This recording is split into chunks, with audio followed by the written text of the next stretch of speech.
Okay, let's just jump right in with something that sounds, I don't know, like a crazy bar bet. Right. Imagine you're a competitive swimmer, you're on the blocks, you're ready to go, but the pool in front of you, it's not filled with water, it's filled with syrup. Oh, that's a horrible image. Just sticky and Yeah, yeah. it's a nightmare. But here's the question. Do you swim slower because of all that drag? Or, do you actually swim faster because you can get a better grip on the syrup with each stroke? So what's your gut reaction to that? Oh, it has to be slower. I mean, it's syrup. The viscosity alone would be like swimming through, I don't know, wet cement. You'd be fighting for every single inch. That is the logical assumption. Yeah. But and this is the crazy part, this was a real scientific study. Gettelfinger and Kussler, back in 2004, They actually did this. they literally filled a pool with something called gar gum, which basically made it like syrup, and had people swim in it. And the result might actually annoy you. Oh, no. Don't tell me it was faster. It was exactly the same. No way. The extra drag and the extra traction.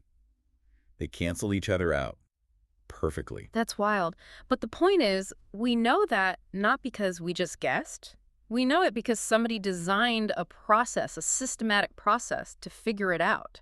And that is the engine we're really looking at today. We aren't just talking about sports. We're diving into Research Methods for Sports Studies by Chris Gratton and Ian Jones. Right, and this book is basically the detective's handbook for the entire sports world. It's about how we know what we think we know, whether it's swimming in syrup or, why we root for the teams we do. Or even if building a billion-dollar stadium actually helps a city's economy. Exactly. And look, we live in an age of just information overload. We are drowning in data. Yeah. But there's a massive difference between just gathering information like, reading a Wikipedia I'd be page. scrolling on Twitter. Right, and research. Yeah, research isn't just looking stuff up. No. According to Gratton and Jones, it's a systematic process of discovery. It's about having a real question and then designing a kind of trap to catch the answer. And making sure that trap doesn't accidentally catch something else. Precisely. So our mission today is to kind of hand you that toolkit. We want you to be able to tell the difference between an opinion someone shouts at the pub and a scientifically valid fact. We're going to cover how you measure the unmeasurable, stuff Mhm. like team spirit, and the sort of invisible philosophical wars that are happening behind every single statistic you see. It all goes back to that syrup example, really. You have the reality of the situation, the physics, and then you have the method you use to figure it out. In the book, they call this the split between ontology and epistemology. Okay, those are words that usually come with a hefty tuition fee. They sound heavy, I know, but just think of it this way. Ontology is just your view of reality. Is the world like a machine made of hard facts? Or is it all a social thing made of feelings and interpretations? Exactly. And epistemology is just, how do we know? What's the right way to find out? So if I believe the world is just a machine of facts, I'm going to measure it one way. And if you believe it's a social construct, you're going to approach it completely differently. That's the big split. The authors describe two main, let's call them flavors of truth. The first is positivism. The science lab approach. Yeah, if you're a positivist, you believe the world is objective. It's out there, it's measurable, just like gravity is. A positivist looks at human behavior in sports and basically says people follow laws just like atoms do. So a sports fan, in this view, isn't some complex ball of emotions. They're just a data point reacting to different things. To a certain extent, yeah. The goal of positivism is to find causal relationships. X causes Y. A great example they use is measuring the effect of crowd size on shooting performance in basketball. It does feel a little cold, though. You're kind of treating a fan screaming their lungs out or a player choking at the free throw line the same way a physicist treats a rock rolling down a hill. You stand back, you count the crowd, you count the missed shots. Boom. Fact. But it's clean, it's objective, the researcher stays detached. The goal is just to explain and predict. But sport isn't clean. Humans are messy. We have bad days. Which brings us to the second flavor, interpretivism. The insider approach. Right. The interpretivist comes along and says, hang on a second. Sport is a social thing. It involves free will, feelings, culture. You can't just reduce a football riot or a marathon runner's high to a number on a spreadsheet. The book has a really moving study in it by Carlos and Douglas. They were looking at men with serious mental illness. A positivist might have just, measured their heart rates or ticked a box for recovered or not recovered. But Carlos and Douglas, they wanted to understand the meaning of sport for these men. So they didn't look for stats. They looked for narratives. And what did they find? They found that sport gave them an action narrative, just the simple fact of doing something instead of being passive, and a relationship narrative. It was a way to connect with other people without the stigma of their illness. And you just can't capture that with a calculator. That's a deep human insight. Exactly. If you're an interpretivist, you're not trying to predict the future. You're trying to understand what it feels like from the inside. It's like the difference between looking at the box score and watching the post-game interview. Oh, that's a great analogy. The box score tells you what happened. The interview tells you why it happened and how it felt. You kind of need both to really get the whole story. And that's the key takeaway from Gratton and Jones here. Right, Neither approach is better. It just depends on what your question is. right. If you want to know how many people watch the Olympics, you need numbers. A positivist approach. But if you want to know why watching it made them feel patriotic, a spreadsheet isn't going to tell you that. This leads us right into the two big types of data, quantitative and qualitative, quant and qual. So most people get that quant is numbers. Hmm. But the really tricky part is how you get those numbers when you're studying something fuzzy, like camaraderie. Yeah, the book talks about a study on risky sports, skydiving, deep sea diving. They wanted to know why people do these things, and one theory was this idea of camaraderie. Right. So how do you measure camaraderie? This is where I start to get a little skeptical. You can't just put a friendship thermometer under someone's tongue. You can if you use a scale. They literally turned that feeling into a number. It was a 1 to 7 scale. They asked people to rate statements, and that generated a camaraderie score. But come on, can you really rate camaraderie from 1 to 7? I mean, if I circle a 7, does that mean the same thing as when you circle a 7? And that's the eternal criticism of quantitative social science. It reduces something really complex down to a single digit. But by doing that, they found a clear statistical link. What was it? The more important the group was to a person, the more likely they were to participate in that risky sport. They found a pattern they might have missed otherwise. So you're trading nuance for the ability to see a big picture trend. And qualitative research does the complete opposite. You trade the big trend for really deep nuance. Like that Sparks study on the single elite athlete. A classic case study. Sparks didn't survey 1,000 athletes. He went incredibly deep with just one person whose career was ended by a major injury. A sample size of 1. I mean, that sounds risky. Can you really learn anything universal from just one person? You can learn the mechanism. What Sparks found was that this athlete's Achilles heel wasn't physical. His entire identity, his whole self-worth, was so wrapped up in being an athlete that when the injury happened, he didn't just lose a job, he lost himself. Wow. So a survey of 1,000 people might have just shown us that, 80% of injured athletes feel sad. Exactly. It wouldn't have explained that deep identity crisis. It gave us the how and the why. So the best approach has got to be combining them, right? Using mixed methods. Often, yeah. The study by Messner on TV coverage of women's sports is a perfect example of why. Oh, I remember this. If you just looked at the numbers, the quantitative data, it looked like, good news. On the surface, yes. The data showed a small increase in airtime for women's sports. So if you stopped right there, you'd pat yourself on the back and say, great progress. But the reality was very different. Because Messner also did a qualitative analysis. He actually watched the coverage, and he found the quality of it was still focused on humor or sexual objectification, not on athletic skill. See, this is the danger. A network executive can look at a spreadsheet and say, hey, we increased coverage by 10%, and, technically they're not lying. But the reality, the actual quality, hasn't changed. The numbers can provide cover for a culture that hasn't moved an inch. So one method alone would have told a totally misleading story. Completely. Okay, let's talk about the blueprint, how these studies are actually built. Because even if you pick the right philosophy, you can still totally mess up the design. The book talks about variables. And we all learned about independent and dependent variables in school, but we usually forget the most dangerous part. Which is? The third variable problem, or, the causality trap. The basketball height fallacy. It's the classic warning.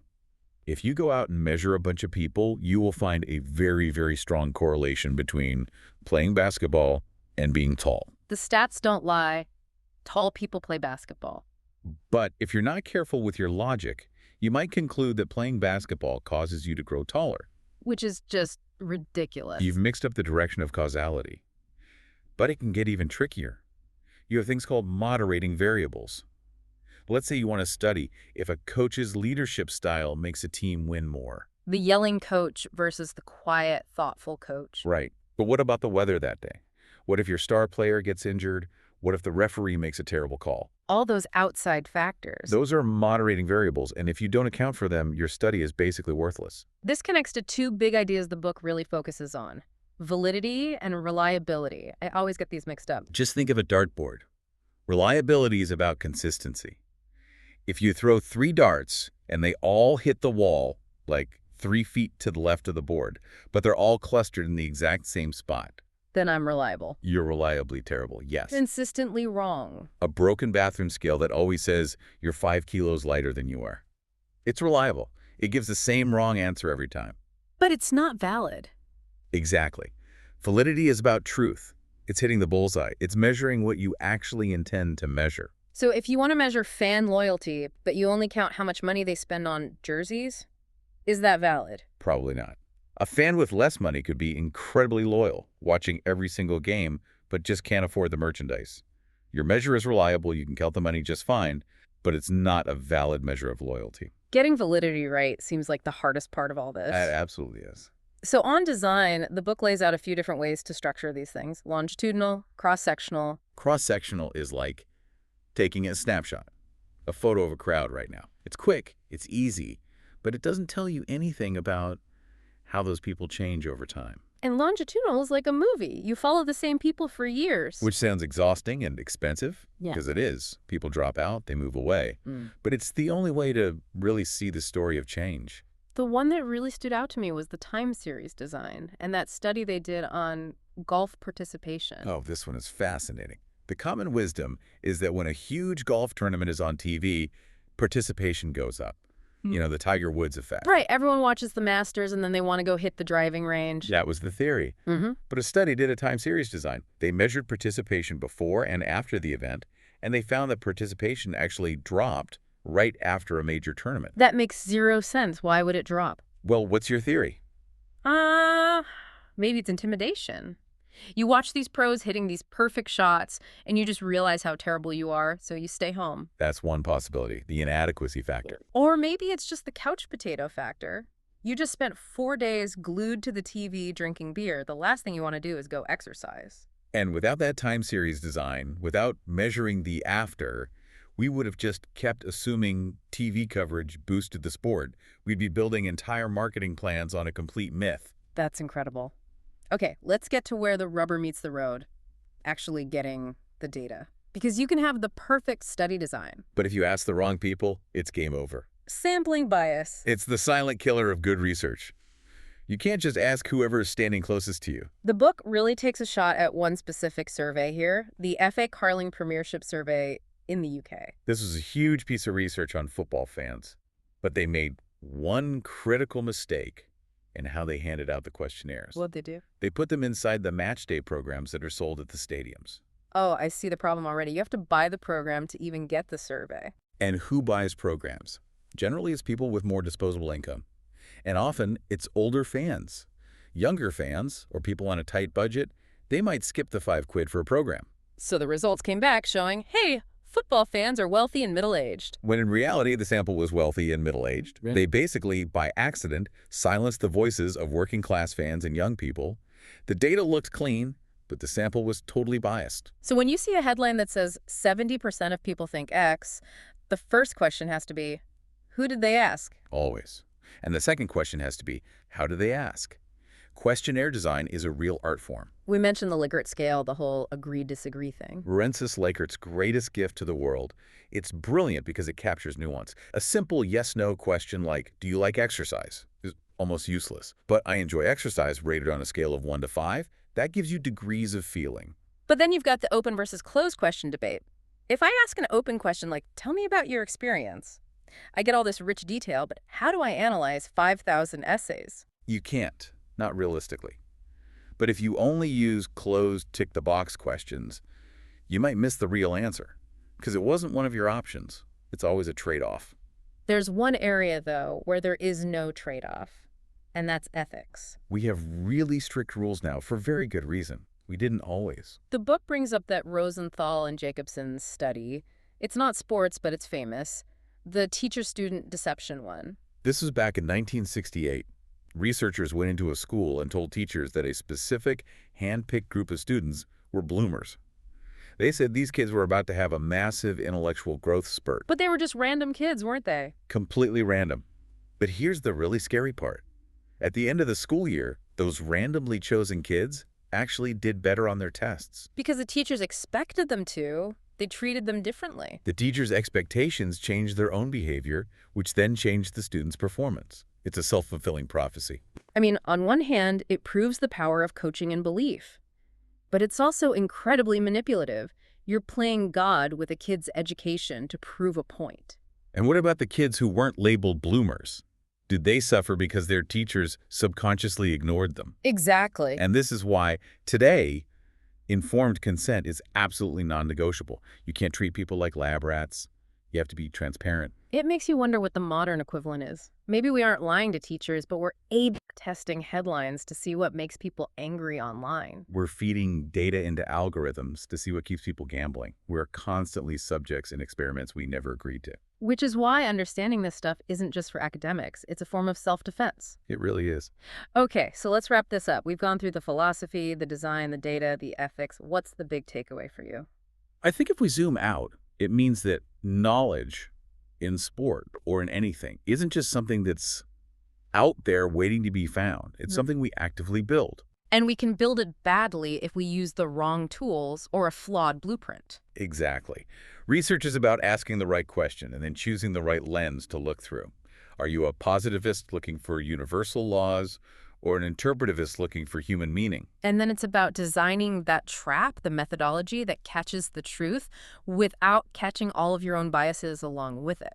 So for you listening, the next time you see a headline that says, study proves soccer makes you smarter, or fans of this team are the most loyal, just pause for a second. Be a skeptic. Yeah.